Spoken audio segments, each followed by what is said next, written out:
Hi everyone, Octhony Fantober here, the internet's busiest music nerd, and it's time for a review of the new Touché Amoré record, Lament. This is the latest full-length LP from California post-hardcore and screamo outfit Touché Amoré. 4 years after the release of the utterly devastating Stage 4, the narrative, along with the throttling anthemic rock instrumentals on that LP, are a high watermark not just for the band, but for screamo music in general. And I went into Lament excited for the potential of Touché besting themselves once again on a new project. Now, from the push of play on this thing, you can tell the band is back in full force. The vocal mix on the intro track is great, and the bass and drums are sounding especially crisp and resonant. I mean, Come Heroine might be one of the best engineered Touché songs of all time. Frontman Jeremy Bolm's impassioned poetry about a heroine or a savior of sorts cuts pretty deep too. And this is just a taste of what the band has in store on this one, because deeper into the record,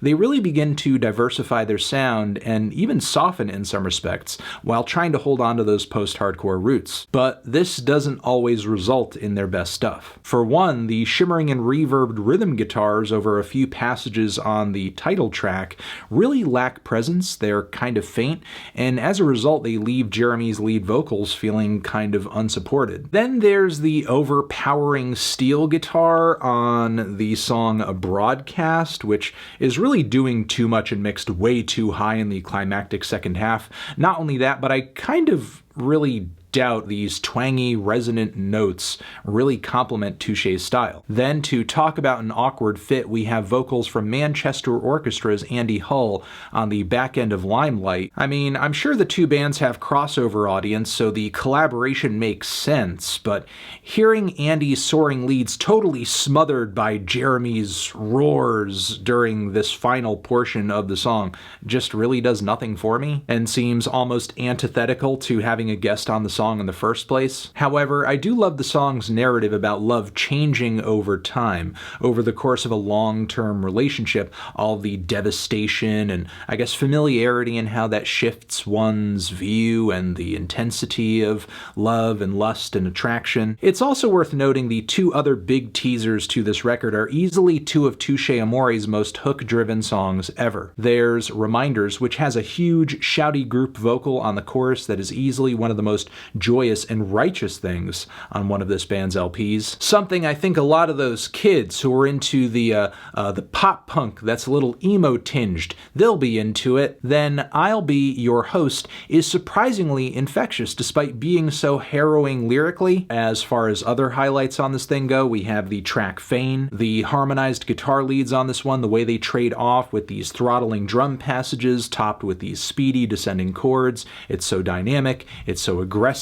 Lyrically, I think this track is pretty revealing for Jeremy too. In many critical and underground rock circles, he is often revered as a wordsmith, but instead on this track he portrays himself as someone who is just feigning profundity. Now, doubting yourself, lacking faith in yourself, these things are often themes in Touché's music, and they are especially intense here. I also love how the band totally nailed a balance between explosive and melodic on Savoring. The blast beat passages on this one are especially good. Then, from here, we move on to a somewhat respectable last leg. I love the way Deflector explores these feelings of extreme inadequacy, to the point where one might feel totally useless or self-sabotaging. However, I probably enjoy the lyrics more than I do the bland guitar work and so-so chords. The distant, muttered spoken word on the bridge feels kind of cliche at this point for this style of music, and sort of kills the momentum of the song too. Then the closer of Forecast begins as this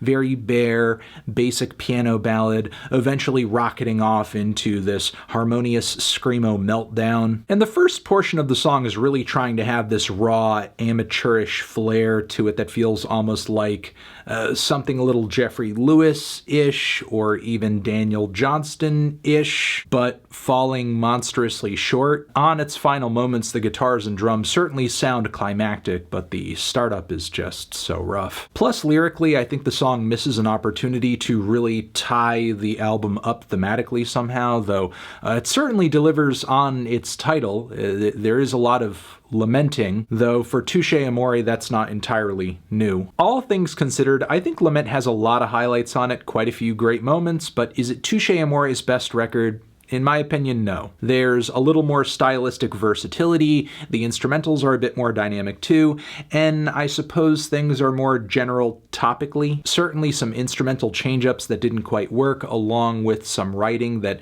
felt a little typical for the band at this point. Still, I'd say I'm feeling a strong 6 to a light 7 on this one. Tran. Zishin, have you given this album a listen? Did you love it? Did you hate it? What would you rate it? You're the best, you're the best. What should I review next? Hit the like if you like, please subscribe, and please don't cry. Hit the bell as well. Over here next to my head, it's another video that you can check out. Hit that up or the link to subscribe to the channel. Anthony Fantano, Touché Amoré, Lament, forever.